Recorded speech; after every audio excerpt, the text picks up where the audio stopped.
ओम।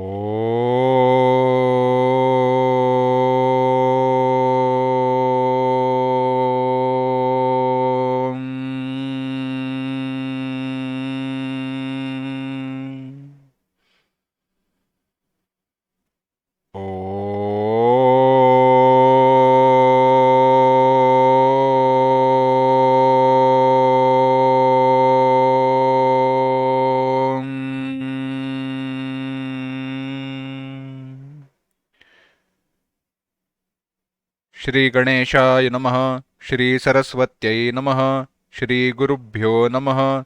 श्रुतिस्मृतिपुराणानाम् आलयं करुणालयं नमामि भगवत्पाद शङ्करं लोकशङ्करं। शङ्करं शङ्कराचार्यं केशवं बादरायणं सूत्रभाष्यकृतौ वन्दे भगवन्तौ पुनः पुनः। ईश्वरो गुरुरात्मेति मूर्तिभेदविभागिने व्योमवद्व्याप्तदेहाय दक्षिणामूर्तये नमः। योऽन्तः प्रविश्य मम वाचमिमां प्रसुप्तां सञ्जीवयत्यखिलशक्तिधरस्वधाम्ना अन्यांश हस्तचरणश्रवणत्वगादीन् प्राणान् नमो भगवते पुरुषाय तुभ्यम्। वंशी विभूषितकरान्नवनीरदाभात् पीताम्बरादरुणबिम्बफलाधरोष्ठात् पूर्णेन्दुसुन्दरमुखादरविन्दनेत्रात् कृष्णात् परं किमपि तत्त्वमहं न जाने। वसुदेवसुतं देवं कंसचाणूरमर्दनं देवकी परमानन्दं कृष्णं वन्दे जगद्गुरुम्।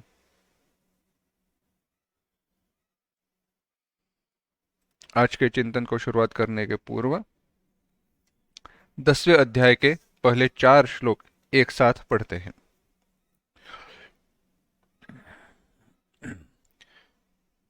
भूय ए श्री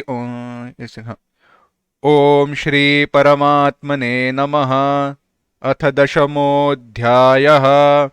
श्री भगवानुवाच भूय एव महाबाहो शृणु मे परमं वचः यत्तेऽहं प्रीयमाणाय वक्ष्यामि हितकाम्यया। न मे विदुःसुरगणाः प्रभवं न महर्षयः अहमादिर्हि देवानां महर्षीणां च सर्वशः। यो मामजमनादिं च वेत्ति लोकमहेश्वरम् असम्मूढः समर्थ्येषु सर्वपापैः प्रमुच्यते। बुद्धिर्ज्ञानमसम्मोहः क्षमा सत्यं दमः शमः सुखं दुःखं भवो भावो भयं चाभयमेव च। पांचवा भी अहिंसा समता तुष्टिस्तपोदानं यशो यशः भवन्ति भावा भूतानां मत्त एव पृथग्विधाः। हम चिंतन कर रहे थे भगवान ने अपनी तत्व और विभूति, भगवान अपने तत्व और विभूति इन दोनों का वर्णन पूर्व में 7वें और 9वें अध्याय में करते हैं। 7वें और 9वें अध्याय में इसका चिंतन, इसका वर्णन करने के बाद उसे फिर से समझाने के लिए, जो मंद अधिकारी है उनको फिर से समझाने के लिए इस 10वें अध्याय में फिर से दोहराते हैं। भगवान कहते हैं कि बुद्धिर्ज्ञानम सम्मोहः, यह सारे जो है, यह सारे भाव मुझसे ही निर्माण हुए हैं। हम चिंतन कर रहे थे 4थे अध्याय के श्लोक पर थे, 10वें अध्याय के 4थे श्लोक पर थे। भगवान क्या कहते हैं? बुद्धि, बुद्धि यानी अंतःकरण की सूक्ष्म पदार्थों को समझने की जो क्षमता है उसे कहते हैं बुद्धि। अंतःकरण की सूक्ष्म पदार्थों को समझने की जो शक्ति है, ज्ञान शक्ति है, उसे कहा गया बुद्धि। ज्ञानम, ज्ञान जो है वह आत्मादि, आत्मा या ब्रह्म, इन पदार्थों का जो अवबोधन करना है, समझना है, उसे कहा गया था ज्ञान। असम्मोहः बुद्धि ही ज्ञानम असम्मोहः। असम्मोह यानी सम्मोह का न होना। असम्मोह यानी जो भी जानने योग्य पदार्थ है, जो कुछ भी हमें जानना चाहिए, उन जानने योग्य पदार्थों के प्राप्त होने पर उनमें विवेक पूर्वक प्रवृत्ति होना। विवेक पूर्वक प्रवृत्ति होना है असम्मोह। विचार किया था, पता होना चाहिए, क्या जानना चाहिए क्या नहीं जानना चाहिए, परंतु केवल इतना ही काफी नहीं है।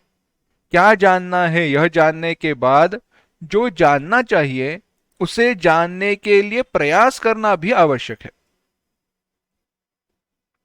अगर किसी ने बताया कुछ घर में काम करना है, समझो कोई भी वस्तु हो, बताया कि नहीं इसके लिए आपको इंजीनियरिंग पढ़नी होगी, इसके लिए आपको क्या पढ़ना है, इंजीनियरिंग। अगर इंजीनियरिंग पढ़ना है, इंजीनियरिंग का ज्ञान होना आवश्यक है, समझो इंजीनियरिंग का ज्ञान होना आवश्यक है। अगर किसी ने बताया तो वह सीखना भी चाहिए, सीखने के लिए प्रयास करना चाहिए। नहीं करेंगे तो केवल पता होने का कोई फायदा नहीं है, उसका कोई हल नहीं निकलेगा। तो ऐसे है असम्मोह। बाद में कहा क्षमा।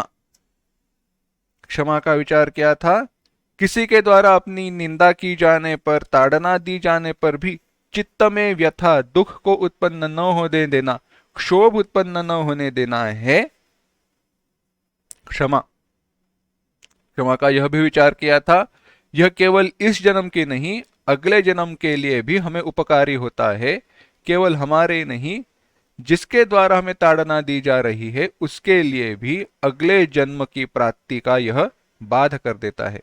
कैसे करता है, हमने देखा था कि किसी के द्वारा ताड़ना दी जाने पर मुझे अगर मेरे मन में इच्छा हुई कि मुझे बहुत दुख हुआ, तो मेरे द्वारा उसके लिए दुख प्राप्ति का कर्म फल लिखा गया। यानी इसके लिए मुझे भी जन्म है, उसे भी अगला जन्म है, उस जन्म में मेरे द्वारा उसको पीड़ा दी जाएगी, उस जन्म में उसे दुख होगा, उसे दुख होने के कारण अगले जन्म में उसके द्वारा मुझे पीड़ा दी जाएगी। ऐसे तो चलते रहेगा। परंतु अगर इसी जन्म में मैं उसको क्षमा कर देता हूं तो न उसके लिए अगला जन्म रहेगा, न मेरे लिए अगला जन्म रहेगा। उसे जो प्राप्त हुए फल भुगतना है, उसको जो कुछ भी उस बुरे कर्म का फल उपभोगना है वह तो मिलेगा ही, परंतु उसके लिए अगले जन्म के रूप जो कर्म फल था वह चला गया। शायद नरकादि लोकों में उसे उस दुख की प्राप्ति हो, परंतु जन्म का कारण एक कम हो गया। ऐसे कहा था क्षमा, बाद में सत्यम, जो कुछ भी जानते हो, जो कुछ भी पता है उसे योग्य प्रकार से बताना। सत्यम, जो कुछ भी अनुभव हुआ हो उसको, उस अनुभव को दूसरे के मन में, दूसरे व्यक्ति तक, दूसरे व्यक्ति के बुद्धि में पहुंचाने के लिए, उसे बताने के लिए यथा योग्य प्रकार से कही जाने वाली वाणी। ज्ञान कैसे हो दूसरे को, जैसे है वैसे, कोई भी उसके मन में गलत फहमी ना हो, गलत ज्ञान ना हो, आधा अधूरा न रहे। हम कहते हैं ना सफेद झूठ, के पूरी बात नहीं बताते हैं। क्यों, उसकी समझ कोई ठीक ना हो, गलत ना हो या गलत हो। हम पूरा सच नहीं बताते, क्योंकि पूरा सच बताए तो हमारी गलती नजर आएगी। हमारे गलती को ढककर हम बात बताते हैं, वह भी उस बात को समझकर समाधानी हो जाता है। यह हुआ सफेद झूठ। यह भी इस प्रकार का जो सफेद झूठ है वह भी सत्यवाणी नहीं है, यह सत्यम। आगे भगवान कह रहे हैं दमहा। दम क्या है? दम है बाह्येन्द्रियोपशमः। भाष्यकार लिखते हैं इंद्रियों का बाह्य विषयों से किया जाने वाला निग्रह। इंद्रिया तो इंद्रिया है। संत ज्ञानेश्वर जी महाराज तो कहते हैं या विषयावाचो निकाही आणिक सर्वथा रम्य नाही, हा स्वभावोची पाही इंद्रियांचा। इन विषयों के जैसा, इंद्रियों के विषय क्या है? शब्द, स्पर्श, रूप, रस, गंध। शब्द जो कुछ भी सुना जाता है वह, स्पर्श जो कुछ भी हमारी त्वचा के द्वारा जाना जाता है, स्पर्श के द्वारा जाना जाता है वह सब। रूप आंखों के द्वारा जो कुछ भी देखा जाता है वह सब। रस जीभ के द्वारा जो कुछ भी चखा जाता है वह सब। गंध नाक के द्वारा जो कुछ भी सूंघा जाता है वह सब। बस केवल 5 ही विषय है। तो वह सुगंध जो है वह फूल का हो, मोगरे का हो, केवड़े का हो, चंदन का हो या कोई भी हो, विषय वह क्या है? गंध, यही विषय है। रूप चाहे लाल रंग हो, नीला रंग हो, पीला रंग हो, सूर्यास्त के समय पर आकाश में दिखने वाली लालिमा, बहुत सारे रंग हो, कुछ भी हो, सब कुछ रूप ही है। रस तीखा, खट्टा, नमकीन, जो कुछ भी, कई सारे हो, कई सारे इन रसों का मिश्रण हो, सब कुछ क्या है? सब कुछ है रस। स्पर्श ठंडा, कड़ा, मुलायम, गर्मी, स्पर्श ही है। शब्द चाहे वो शास्त्रीय संगीत हो या आधुनिक संगीत हो, कोई भी हो, स्वीट सुना जाने वाला सब सार, सब कुछ शब्द, यही विषय है। तो इन 5 विषयों से भिन्न सुखकारक, रम्य, जिसमें हमें रमण करना चाहिए, जिसका हमें उपभोग लेना चाहिए, ऐसा दूसरा कुछ है ही नहीं। दूसरा कुछ भी ऐसा नहीं है इन विषयों के सिवा जो मुझे सुख देता है। या विषयावाचोनिकाही आणिक सर्वथा रम्य नाही, हा स्वभावोची पाही इंद्रियांचा। यही इंद्रियों का स्वभाव है, क्योंकि इंद्रियों को उनके विषय अत्यंत प्रिय है। इंद्रियों को उनके अपने अपने विषय अत्यंत प्रिय है। तो ऐसी इंद्रिया जिन्हें विषयों के उपभोग की, लालसा की, अनुभव की आदत हो गई है। क्यों आदत हो गई है? अनेक जन्मों के उन पर संस्कार है। अनेक जन्मों से उन इंद्रियों को उनके विषयों के प्रति जाने दिया है, कभी बताया ही नहीं विषयों का सच क्या है। तो ऐसी इंद्रिया जिन्हें विषयों के प्रति जाने की लालसा उत्पन्न हुई है, आदत हो गई है, ऐसी इंद्रियों को उन विषयों से निवृत्त करना है दम। और इसी प्रकार से अंतःकरण का, मन का निग्रह करना है शम। भगवान कहते हैं दमः शमः। आगे कहते हैं दम यानी हुआ इंद्रियों का निग्रह, शम यानी हुआ मन का निग्रह। मन को भी आदत हो गई है विषयों के पीछे भागने की।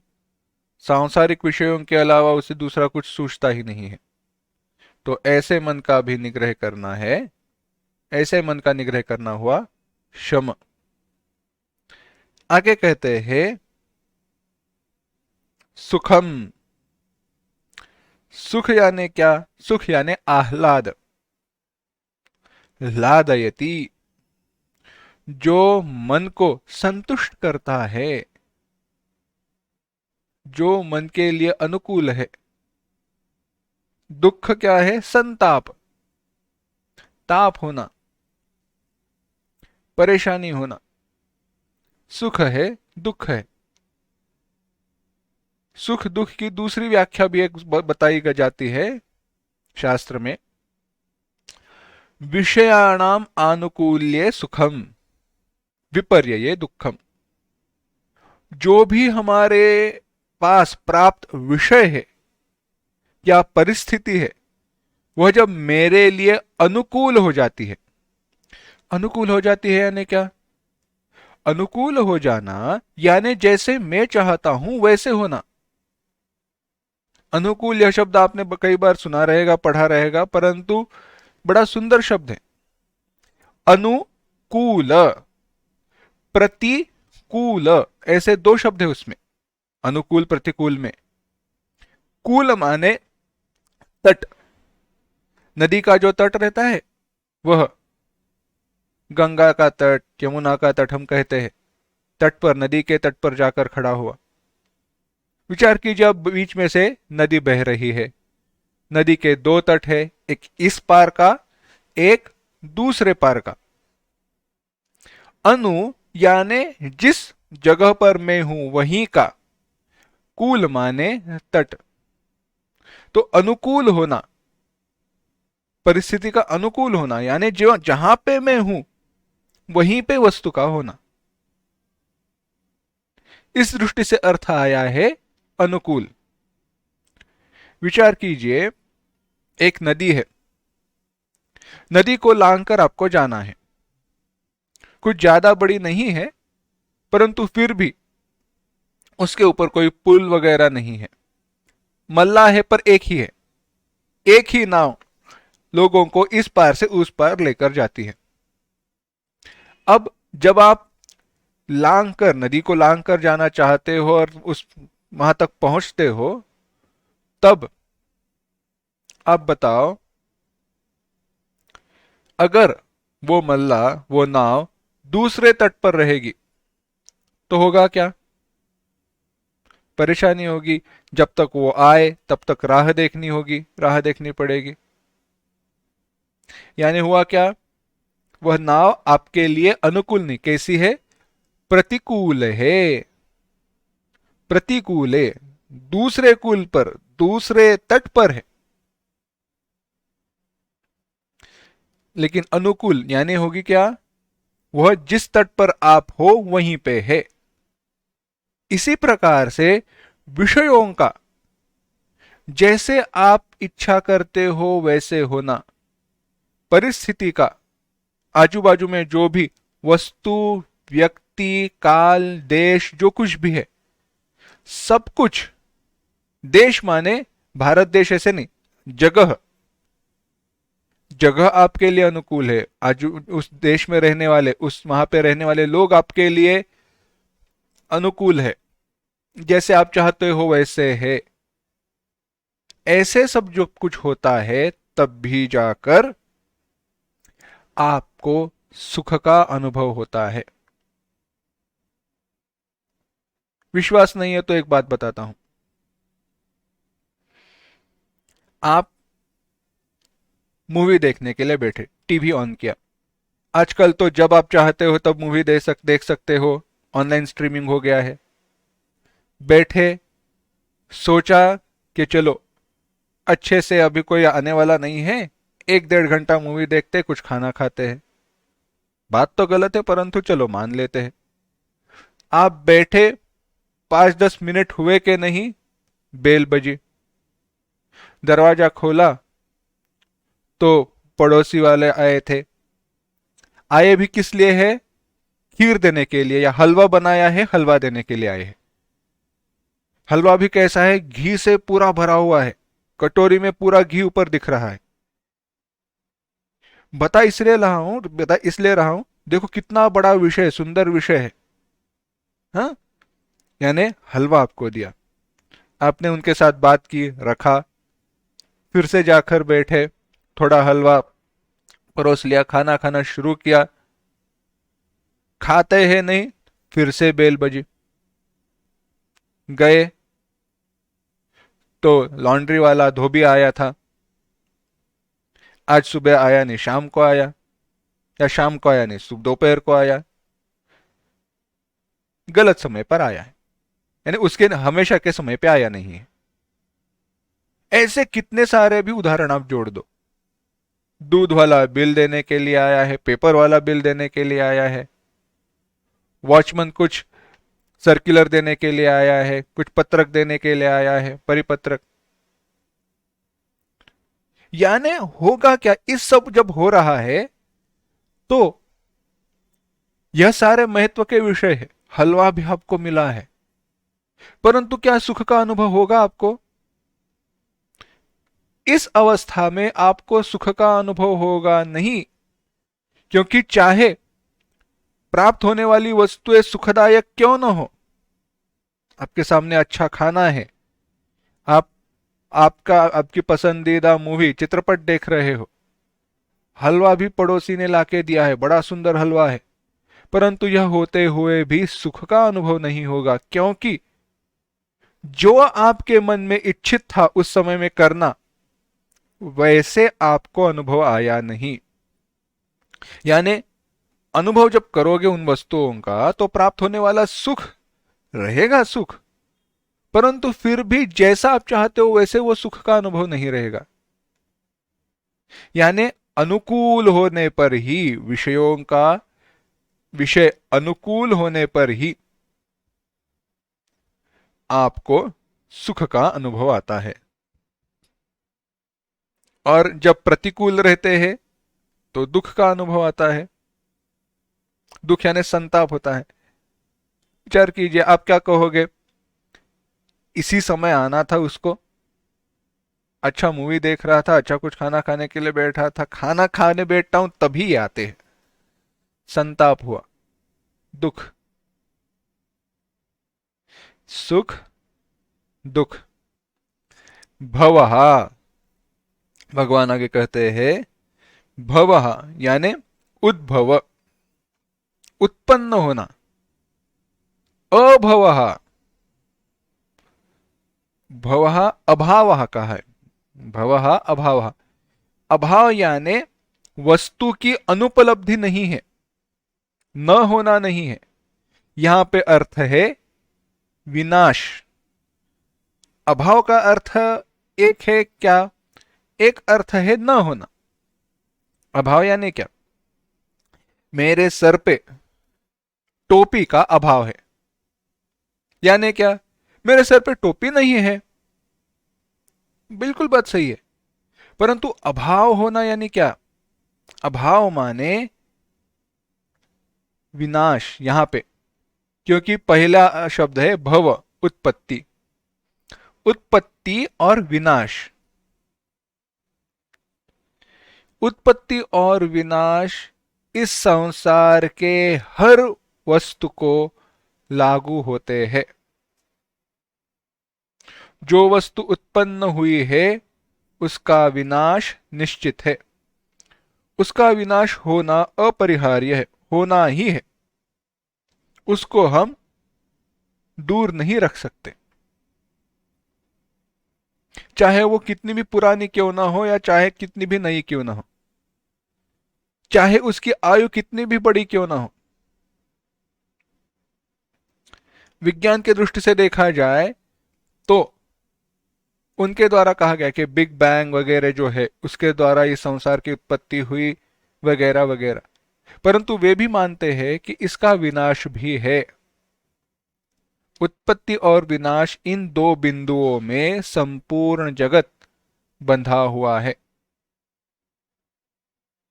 किसी महात्मा ने बड़ा सुंदर कहा, हमारा जो जीवन है, हमारा जो जीवन है, हम जीते हैं, जीने हमारी आयु कितनी है, कितना जीते हैं हम?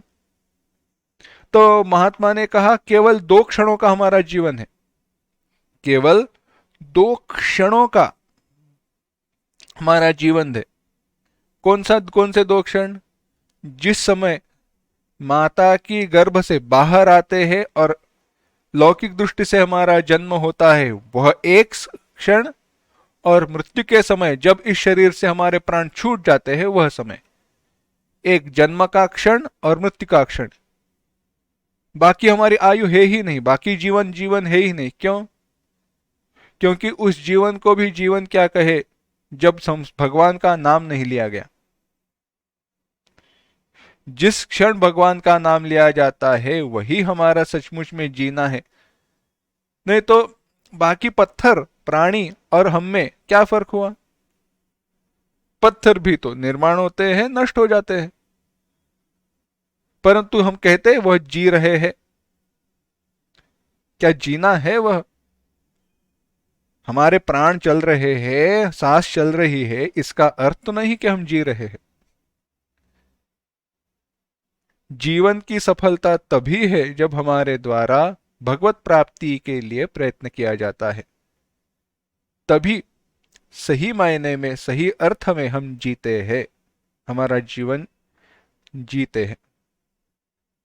तो इस प्रकार से भव अभाव, भव यानी उद्भव, उत्पत्ति, अभाव यानी विनाश, भव अभाव। आगे कहा भय, भय यानी त्रास, और अभय यानी उसके विपरीत जो निर्भयता है वह।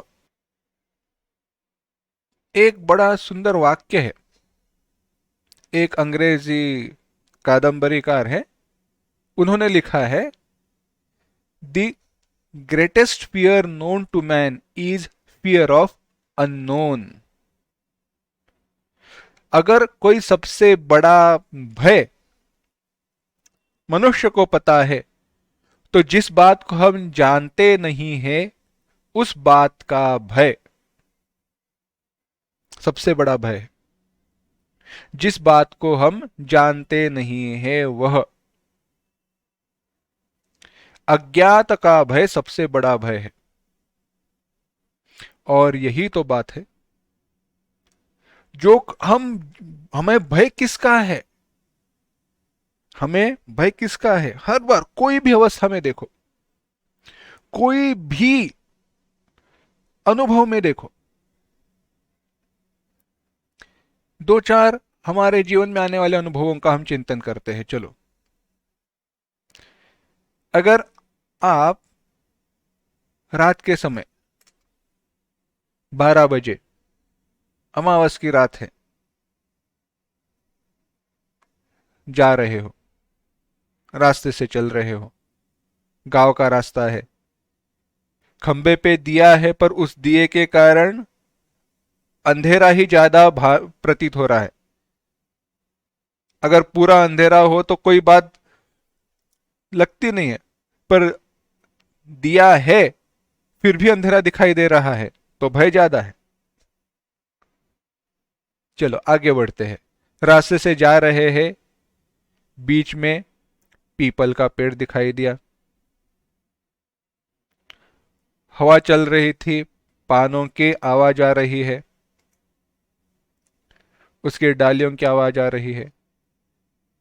अब आपके मन में विचार शुरू होने लगा, बचपन में तो पढ़ा था पीपल के पेड़ पे प्रेत रहता है, समंध रहता है, भूत रहते हैं। तो आप विचार कर रहे हो कि उस पेड़ के नीचे से गुजरे या नहीं गुजरे, या दूर से जाए। दूसरी तरफ देखा तो वहां पे बड़ का पेड़ है, वटवृक्ष है। अब क्या करे? उतने में कुत्ते के भौंकने की आवाज आई, कुछ चिल्लाने की आवाज आई। क्या होगा आपके मन में? कोई ना कोई भय निर्माण होता है। क्यों? क्योंकि अब उस समय, उस क्षण में वहां पे क्या है क्या नहीं है, इसके बारे में हमारे मन में संदेह है। जो है वह हमारे लिए अज्ञात है। तो अभी इस बात को यहीं पर रखते हैं। क्या हुआ? उस अवस्था में वहां पे जो कुछ भी अज्ञात है उसके बारे में सोचकर हमारे मन में भय निर्माण हुआ। दूसरी बात, आप रास्ते से जा रहे हो, हमेशा की आदत क्या है? जेब में या पर्स में मोबाइल रहता है, जेब में या पर्स में मोबाइल रहता है। उस दिन आपने वह मोबाइल कुछ दूसरी जगह पर दूसरे बैग में रखा है। क्यों? क्योंकि उस पर्स में जगह नहीं है। उस पर्स में जगह नहीं है। अब सब्जी वाले के पास गए, पर्स खोली, या पर्स निकालने के लिए जेब में हाथ डाला। हाथ को हमेशा जो मोबाइल का स्पर्श होता है या मोबाइल दिखाई देता है वह दिखाई नहीं दिया, उसका अनुभव नहीं हुआ। विचार कीजिए, सब्जी वाले के पास हो, पैसे देने के लिए आपने हाथ जेब में डाला है, आप पर्स खोली है, सामने मोबाइल दिखना चाहिए, हाथ को मोबाइल का स्पर्श होना चाहिए, वह हुआ नहीं। होता क्या है? मन में भय निर्माण होता है। कहां गया मोबाइल? खो तो नहीं गया? किसी ने चोरी तो नहीं किया? यहां वहां आप हाथ घुमाने लगते हो, अरे कहां पे रखा? पता है यहां पे मोबाइल नहीं है, ऊपर के जेब में मोबाइल नहीं है, फिर भी हाथ लगाते हो। पता है पर्स में मोबाइल नहीं है, फिर भी बार बार देखते हो। हुआ क्या? मोबाइल कहां पे है यह आपके लिए अज्ञात है, और अज्ञात के कारण, वह वस्तु का अज्ञान होने के कारण, अज्ञातता के कारण भय निर्माण हुआ। अब आप पूछोगे, ये आप सब क्यों बता रहे हो? क्योंकि इन सब अनुभवों में, कई सारे ऐसे अनुभवों का चिंतन करो जहां पर भी आपको भय दिखाई दे रहा है। वो भय चित्रपट है ना, हॉरर फिल्म, थ्रिलर, जो कुछ भी है, सब में जो कुछ भी सच है उसको अंत तक ढक कर रखा जाता है, इसीलिए मन में भय निर्माण होता है। आगे क्या होने वाला है अगर यह हम जानते हैं, इसको हम अगर जाने, तो कभी मन में भय निर्माण होगा ही नहीं।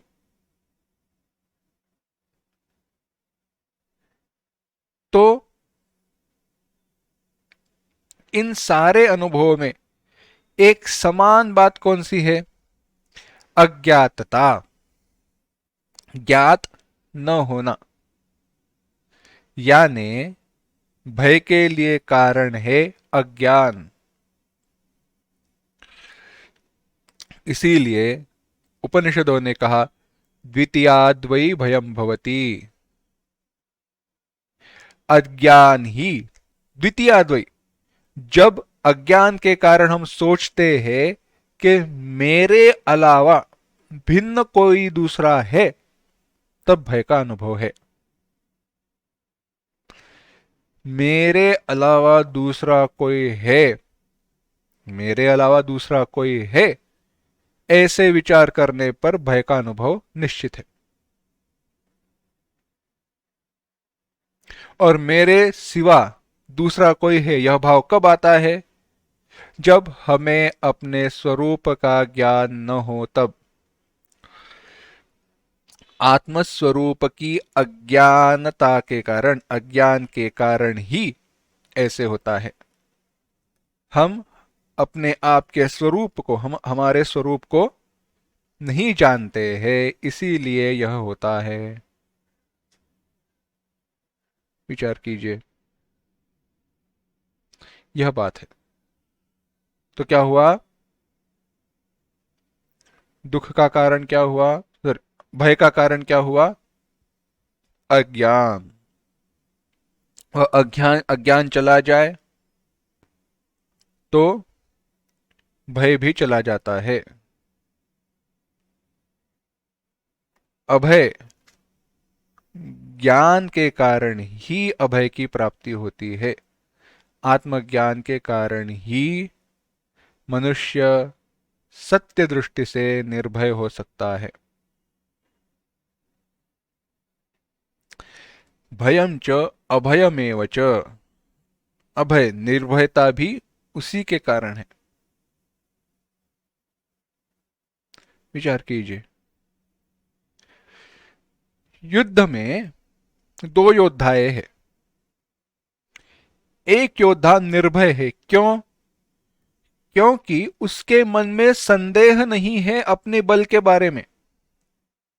और अपने बल के बारे में संदेह ना होने के कारण उसको जो भी युद्ध है जो भी युद्ध है उसका परिणाम निश्चित पता है। मेरी ही विजय होने वाली है, मेरी ही जीत होने वाली है। और जब यह निश्चितता से वह जानता है तो उसके लिए भय का कारण ही नहीं रहता। परंतु अगर उसका उसका अपने बल के बारे में संदेह हो, न जाने कि अरे सचमुच में क्या मैं जीत सकता हूं या नहीं जीत सकता हूं, सामने वाला जो है योद्धा छोटा है बड़ा है, क्या होगा, भय की प्राप्ति होगी, भय का अनुभव होगा। यह है निर्भयता। आगे कहते हैं अहिंसा। 5वें श्लोक में हम जा रहे हैं अहिंसा। अहिंसा यानी प्राणियों को किसी भी प्रकार से पीड़ा न पहुंचाना, किसी भी प्रकार से प्राणियों को दुख न पहुंचाना है अहिंसा। न हिंस्यात् सर्वभूतानि, भूतों की हिंसा नहीं करनी चाहिए, उपनिषदों ने वेदों ने कहा। पर वहीं पे अहिंसा क्यों कहा, हिंसा नहीं करनी चाहिए क्यों कहा? बस एक ही है, सबका आत्मा एक है, सब समान है, बस और बात क्या हो सकती है। परंतु अगर धर्म की रक्षा के लिए किसी का वध करना आवश्यक है तो वह भी बताया है। लोग यह बात समझते नहीं है। विचार कीजिए, एक मैं सामान्य सा तर्क बताता हूं। अगर एक व्यक्ति की मृत्यु के कारण 100 लोगों की जान बचाई जा रही है, 100 क्या हजारों लोगों की जान बचाई जा रही है, तो उस व्यक्ति का विनाश धर्म के लिए अनुकूल है। एक अधर्म के मार्ग पर चलने वाले व्यक्ति के कारण अगर हजारों से भी ज्यादा, कई ज्यादा अर्थात सामान्य जीवों का अगर जीवन बचाया जा रहा है तो उस व्यक्ति को हिंसा पहुंचाना, उस व्यक्ति की हिंसा हिंसा नहीं होती है। पर यह हम नहीं समझते हैं। अर्जुन भी नहीं समझ पाया था, इसीलिए हिंसा के बारे में उसके मन में संदेह निर्माण हुआ, इसीलिए वह युद्ध करना नहीं चाहता था। समता, समता यानी चित्त का समभाव, समान दृष्टि से देखना। समान दृष्टि से देखना क्या है? एक ही उदाहरण मन में आता है भगवान श्री राम जी का। प्रसन्नताम या नगताभिषेकतः मुखम न ममले वनवास दुखतः मुखाम्बुज श्री रघुनंदनस्य मे सदास्तु सा मंजुल मंगल प्रदा। जो भगवान श्री राम जी के मुखकमल पर होने वाली प्रसन्नता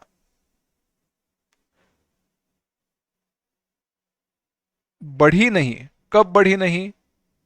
जब सुना कि युवराज्याभिषेक होने वाला है।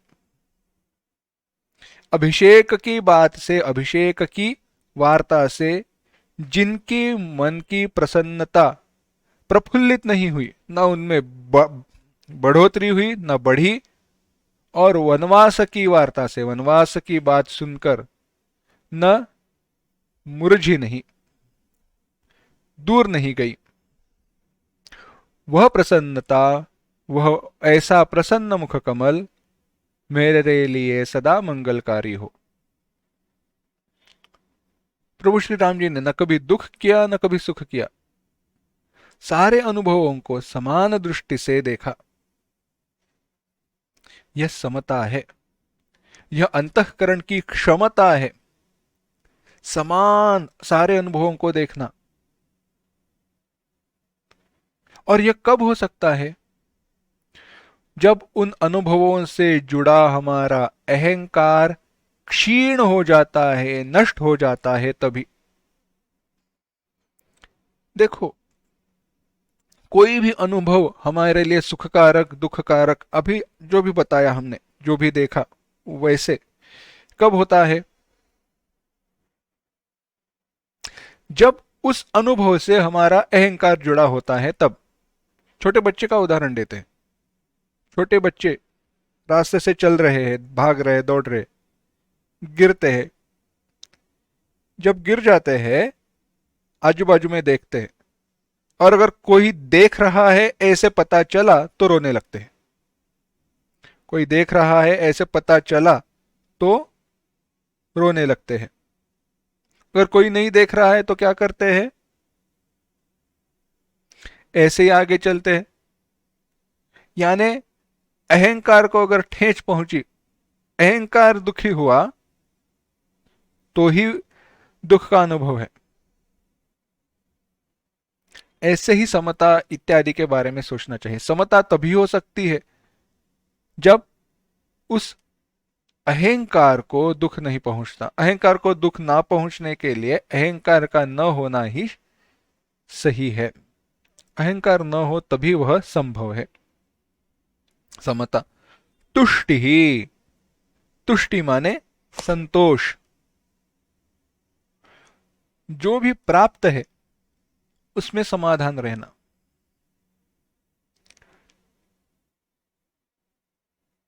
जो भी प्राप्त है उसमें समाधानी रहना संतोष है। इसका अर्थ यह नहीं कि कुछ और मिलने के लिए प्रयास न करना, परंतु कुछ और प्राप्त करने के लिए प्रयास करने के बाद जो प्राप्त है उसके प्रति दुख न दर्शाना संतोष है, तुष्टि है, संतुष्टता है। और सही अंतःकरण की संतुष्टता तो ब्रह्म ज्ञान में ही है। जो कुछ भी मिला है उसमें पर्याप्त बुद्धि मेरे लिए काफी है, इस भाव को कहते हैं संतोष। तपः, तप यानी क्या? इंद्रियों के संयम रूपी शरीर का पीड़न, शरीर को पीड़ा पहुंचाना। पर कैसे? इंद्रियों का संयम करके। देखो, अगर आपको कहा जाए नहीं, अब 1 महीना आपको चाय बिल्कुल नहीं पीनी है या कॉफी बिल्कुल नहीं पीनी है, होगा क्या? दुख होता है ना, जरूर दुख होगा। या मीठा कुछ खाना ही नहीं है, कुछ भी मीठा नहीं खाना है, आलू नहीं खाना है, पापा रे। यानी होगा क्या? शरीर को, इंद्रियों को पीड़ा होगी, पर उसको इंद्रियों का, मन का निग्रह करते हुए उसको सहना, यह क्या बात हुई? यह हुआ तप। स्वेच्छा पूर्वक इंद्रियों को, इंद्रियों की संयम द्वारा स्वेच्छा पूर्वक प्राप्त हुए दुख को सहना है तप। हमारी इच्छा न होते हुए, हमारी इच्छा न होते हुए प्राप्त हुए दुख को या सुख को सहन करना, समभाव से देखना है तितिक्षा। हमारी इच्छा से प्राप्त हुए दुख को या सुख को समान दृष्टि से देखना है तप। तप के बारे में तो क्लेश ही ज्यादा महत्वपूर्ण, क्लेश ही ज्यादा है, परंतु सुख को भी हम देख सकते हैं। और आगे है, जब हमारी इच्छा ना होते हुए भी अगर दुख का अनुभव आए तो उसको सहना है तितिक्षा। आगे कहा तब दानम, दान यानी यथाशक्ति संविभाग, अपने शक्ति के अनुसार हमें प्राप्त धन को जरूरी लोगों तक पहुंचाना, अपने शक्ति के अनुसार विभाग करके जरूरी जिनको जरूरत है उन लोगों तक उस धन को, उस मदद को पहुंचाना, वह हुआ दान। यश, यश यानी धर्म की निमित्त से होने वाली कीर्ति, धर्माचरण के कारण होने वाली जो कीर्ति है वह है यश। और वही सही मायने में यश है। केवल बुद्धि है परंतु धर्माचरण नहीं है तो वह यश, कीर्ति नहीं है। धर्माचरण के द्वारा प्राप्त हुआ, धर्माचरण के द्वारा प्राप्त हुई कीर्ति ही यश कहलाती है। तो अयश क्या है? अपकीर्ति। अधर्म के कारण प्राप्त हुई कीर्ति अपयश है। यश, अयश, यह सारे क्या क्या? बुद्धि, ज्ञान, असम्मोह, क्षमा, सत्य, दम, शम, सुख, दुख, भव, अभाव, भय, अभय, अहिंसा, समता, तुष्टि, तप, दान, यश, अयश, यह सारे भगवान कहते हैं भूतानां भावाः मत्त एव पृथग्विधाः भवन्ति।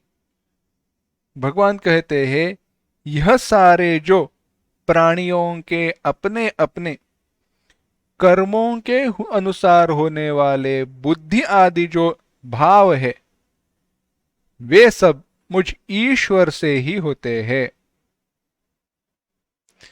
तो बुद्धि आदि, बुद्धि से लेकर बुद्धिर्ज्ञानम सम्मोह से लेकर तपोदानम यशो यशः, यह सारे जो भाव कहे हैं भगवान ने कहा जीवों के अपने अपने कर्मों के अनुसार वह सारे उनको प्राप्त होते हैं, परंतु जो भी निर्माण होते हैं वह मुझसे ही निर्माण होते हैं।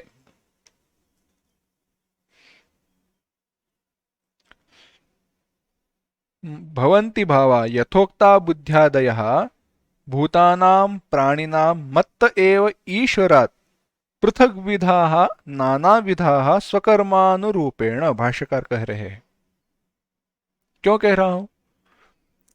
स्वकर्मानुरूपेण। देखा जाए तो बातें सब समान है, यश, अयश, बुद्धि, ज्ञान, असम्मोह, एक ही बात है, परंतु हर इस भाव की मात्रा हर जीव में भिन्न है। क्यों? क्योंकि उस जीव के कर्म भिन्न है। सारे जीव समान है किंतु, सारे जीव समान है किंतु हरेक में एक सबसे बड़ा महत्वपूर्ण भेद है। हरेक के कर्म भिन्न हैं और उनको प्राप्त होने वाले, उस जन्म में प्राप्त होने वाले जो कर्म फल है वह भी भिन्न है। बस यही बात समझनी है। उस जीवन में उस समय उनको प्राप्त होने वाले जो कर्म फल है वह भी भिन्न है।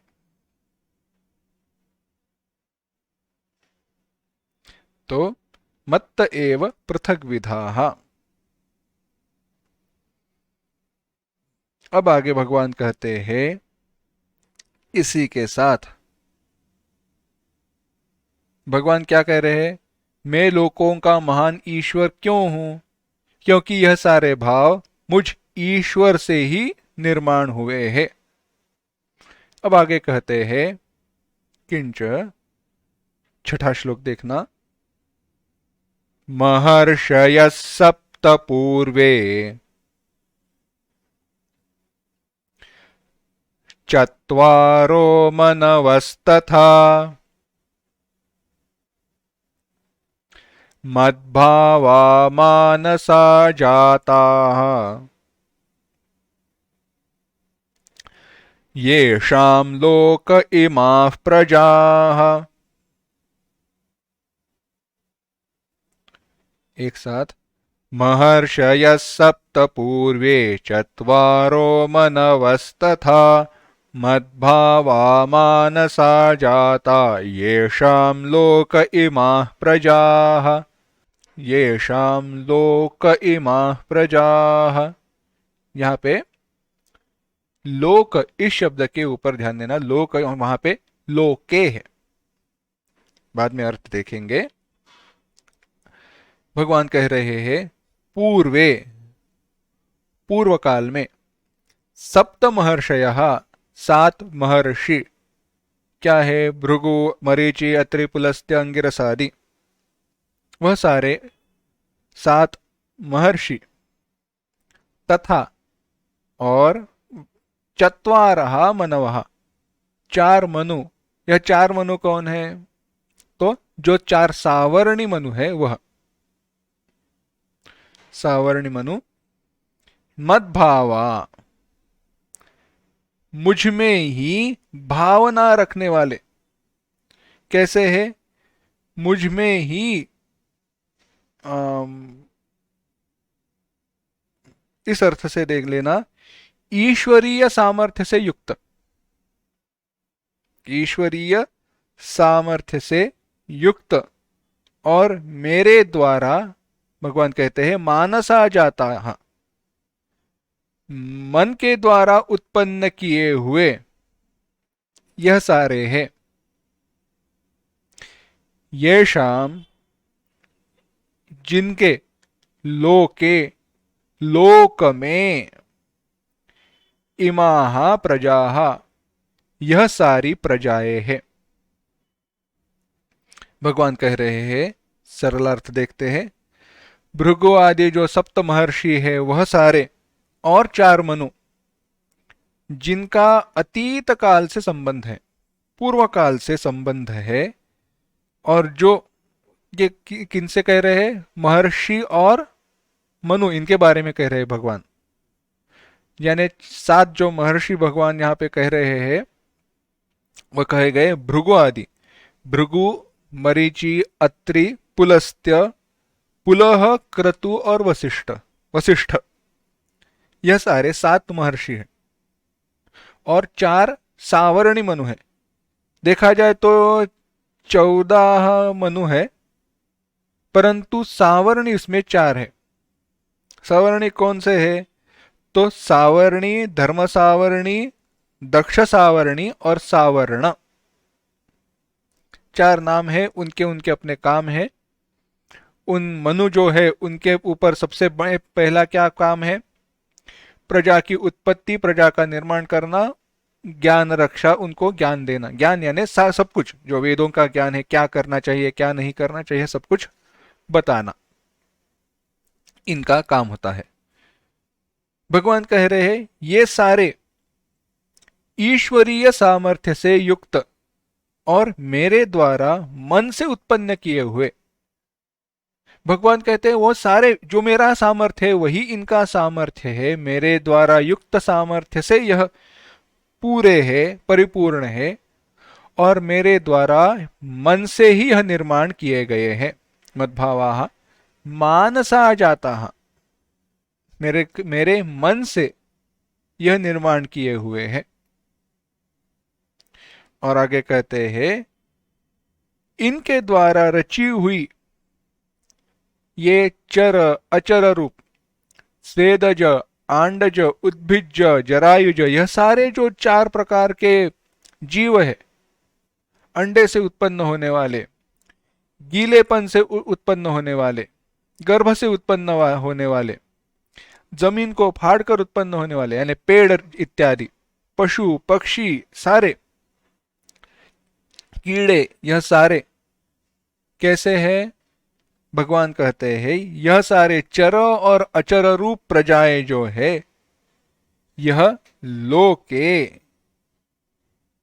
इस लोक में बहुत प्रसिद्ध है, सब लोग जानते हैं। तात्पर्य क्या है? भगवान कहते हैं यह सब मुझसे ही उत्पन्न हुए हैं। यह सब कुछ जो संतति है वह उन्हीं के द्वारा निर्माण की गई है। आगे कहते हैं भगवान, तात्पर्य यह है कि जगत में जो कुछ भी निर्माण हुआ है वह मुझसे ही निर्माण हुआ है। इस जगत में जो कुछ भी निर्माण हुआ है उसका कारण मैं स्वयं हूं।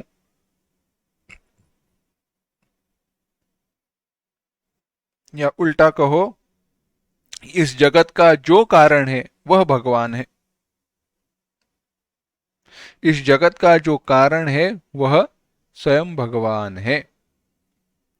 अब कहते हैं भगवान, 7वां श्लोक देखना। एतां विभूतिं योगञ्च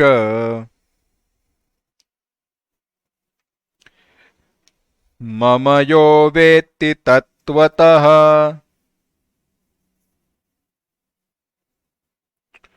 सोऽविकम्पेन योगेन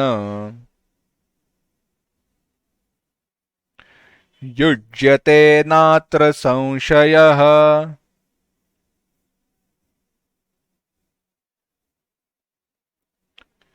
एक साथ। एतां विभूतिं योगञ्च मम यो वेत्ति तत्त्वतः सोऽविकम्पेन योगेन युज्यते नात्र संशयः। भगवान कहते हैं, यह जो मम एतां विभूतिम, मेरी इस विभूति को, योगम च, इस योग को, तत्वतः, तत्वतः मूल रूप से जैसे है वैसा, वेत्ति जानता है, सह वह, अविकम्पेन योगेन निश्चल योग के द्वारा, निश्चल योग के द्वारा, सम्यक दर्शन सम्यक ज्ञान रूप योग के द्वारा, अविकम्पेन योगेन युज्यते, युक्त हो जाता है। इसमें कोई संशय नहीं है, इसमें कोई संदेह नहीं है। भगवान कह रहे हैं, मेरे इस उपर्युक्त विभूति और योग को जो तत्वतः जानता है वह अविकम्प योग से युक्त हो जाता है। इसमें कोई संशय नहीं है, संदेह नहीं है। क्या कहना चाह रहे हैं भगवान? भगवान कह रहे हैं कि अगर मुझे जानना है, मुझे प्राप्त करना है, तो मेरे विभूति और तत्व को जानना चाहिए। क्या कहा? मेरी इस उपर्युक्त विभूति को, भगवान कह रहे, एताम विभूतिम, योगम च, और योग को, युक्ति को, अर्थात अपनी योग से उत्पन्न हुई। भगवान कह रहे हैं, मेरे योग के द्वारा उत्पन्न हुई सर्वज्ञता रूप सामर्थ्य को, मेरी योग के द्वारा उत्पन्न हुई सर्वज्ञता रूप सामर्थ्य को, योगैश्वर्य सामर्थ्यम, योगम ऐश्वर्य सामर्थ्यम, ईश्वरीय सामर्थ्य को, जो तत्वतः यथार्थ रूप से जानता है, वही अविकम्पेन योगेन, वह पुरुष पूर्ण ज्ञान की स्थिरता रूप निश्चल योग से युक्त हो जाता है। इसमें कोई संशय नहीं है। भगवान कहते हैं, अप्रचलितेन, प्रचलितम चलना, घूमना, अस्थिर, जो अस्थिर नहीं है, ऐसे ज्ञान से युक्त होकर वह, ऐसे ज्ञान से वह युक्त हो जाता है। कौन युक्त हो जाता है? जो भगवान के योग और विभूति को तत्वतः यथार्थ रूप से जानता है। अब प्रश्न निर्माण होता है, यह अविकल्प योग क्या है? यह अविकल्प योग क्या है? इसका उत्तर भगवान अगले 4 श्लोकों में देने वाले हैं। 8, 9, 10 और 11। किस प्रकार से अविचल योग से युक्त हो जाता है, अगर ऐसा प्रश्न किया जाए तो भगवान कहते हैं, 8वां श्लोक, अहम सर्वस्य प्रभवः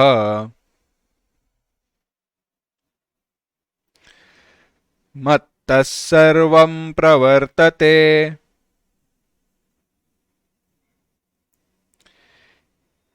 इति मत्वा भजन्ते माम् बुधा भाव समन्विताः। भगवान कह रहे एक साथ, अहम सर्वस्य प्रभवो मत्तः सर्वं प्रवर्तते इति मत्वा भजन्ते मां बुधा भाव समन्विताः। भगवान कहते हैं, अहम, मैं, वासुदेव सौन्यक परब्रह्म, मैं यानी इस सगुण रूप में प्राप्त ईश्वर नहीं, परंतु परब्रह्म जो वासुदेव नाम से जाना जाता है, यानी मेरा जो स्वरूप है, जो परब्रह्म स्वरूप है, वह सर्वस्य, संपूर्ण जगतः, प्रभवः, उत्पत्ति स्थान है, सारे जगत का उत्पत्ति स्थान है। मत्तः सर्वं प्रवर्तते, मत्तः मुझसे, सर्वम सारा जगत प्रवृत्त होता है। और इताई मत्वा ऐसे समझकर, भाव समन्विताः, परमार्थ तत्व विषयक भाव से युक्त होने वाले बुधाः, जो तत्व वेत्ते हैं, तत्व जानने वाले लोग हैं, माम, मुझे, भजनते हैं, मेरा भजन करते हैं। भगवान कहते हैं,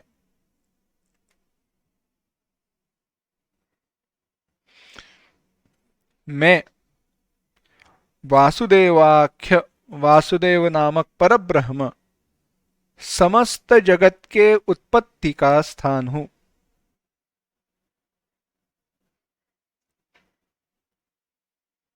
संपूर्ण जगत के उत्पत्ति का कारण हूं और मुझसे ही यह स्थिति, नाश, क्रिया, कर्म फल भोग रूप जो कुछ भी विकारमय सारा जगत है, उसे प्रवृत्त किया जाता है, घुमाया जाता है। क्या क्या कहा भगवान ने, देखिए, स्थिति, स्थिति यानी बनाई स्थिति में रहना, जैसे है वैसे स्थिति। आगे कहा नाश, नाश यानी विनाश। क्रिया, कोई भी वस्तु में आने वाला बदलाव, क्रिया। और कर्म फल भोग रूप विकारमय सारा जो जगत है, वह सब कुछ घुमाया जा रहा है, उसको प्रवृत्त किया जा रहा है। क्योंकि देखो, अगर किसी वस्तु को, स्थिति को बनाए रखना है तो भी कर्म आवश्यक है। ठंडी है, बाहर ठंडी है, इसलिए आपने घर में, घर में नहीं, घर के सामने, गांव की जगह है, बाहर बहुत ठंड है, इसलिए आपने बाहर ये लकड़ियां जलाई है। क्यों?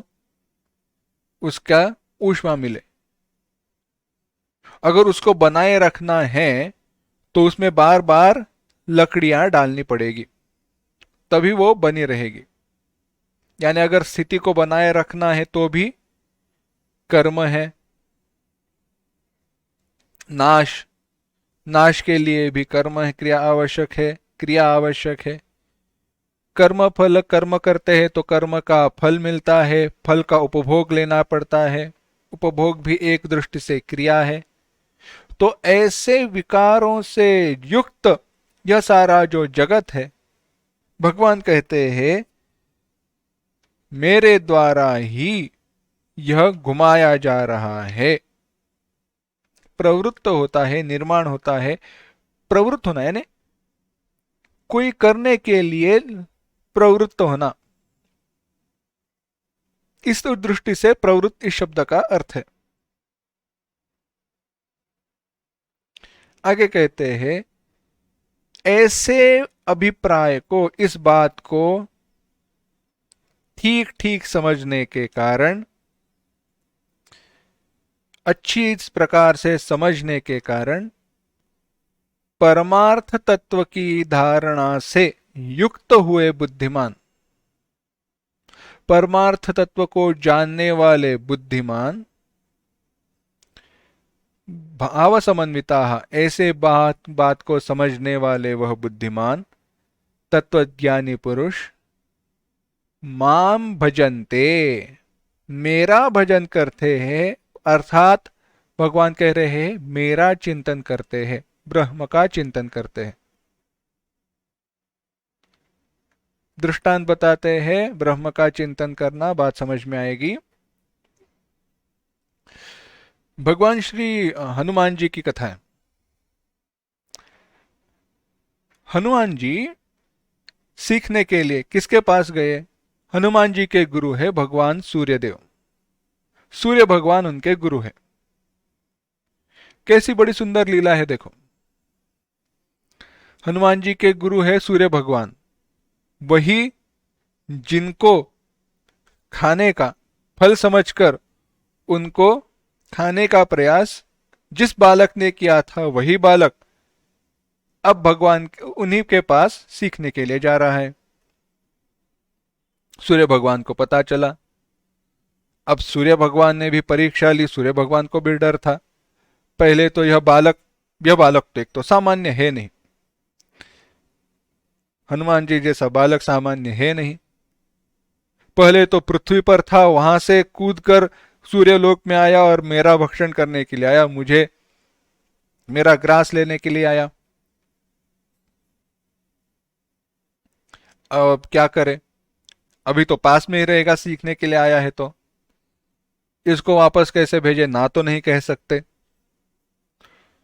तो उन्होंने हनुमान जी से पूछा, आप तुम सीखने के लिए आए हो, बात सही है, कैसे सीखोगे? हनुमान जी ने कहा उसमें कौन सी बड़ी बात है, आपके साथ रहूंगा। परंतु कहा अगर तुम्हें सीखना है तो, और मेरे पास आकर सीखना है, मैं तो दुनिया भर घूमते रहता हूं, सुबह से लेकर शाम तक चलते रहता हूं, कैसे सीखोगे?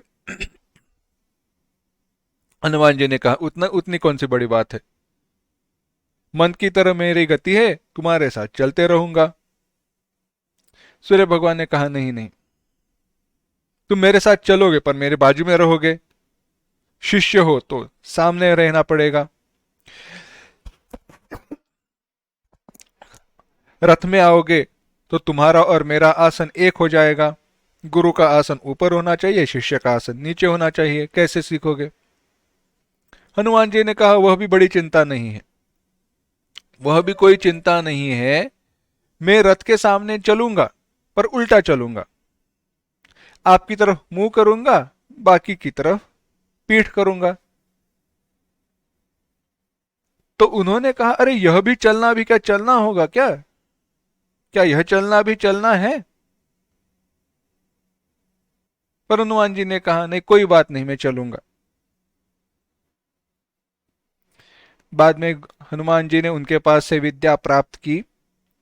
गुरु के पास जाकर विद्या प्राप्त करनी चाहिए, इस संप्रदाय को, इस नियम को इस नियम का रक्षण करने के लिए भगवान गुरु जी के पास गए, नहीं तो वह स्वयं भगवान वह गुरुदेव है, गुरु जी है, ज्ञानी है, उनके लिए तो सीखना कोई आवश्यक नहीं था, परंतु एक उपचार है, इसके लिए गए। अब परिस्थिति क्या है विचार कीजिए। हनुमान जी भगवान सूर्य भगवान से विद्या प्राप्त कर रहे हैं। हनुमान जी चल कैसे रहे हैं? हनुमान जी चल रहे हैं उल्टा। तो किसी ने प्रश्न किया, सीखने के बाद, सीखते वक्त तुम भी उल्टा चल रहे हो, सीखने के परिणाम क्या है, तुम उल्टा चलने लगे? तो बड़ा सुंदर उत्तर दिया, कहा जब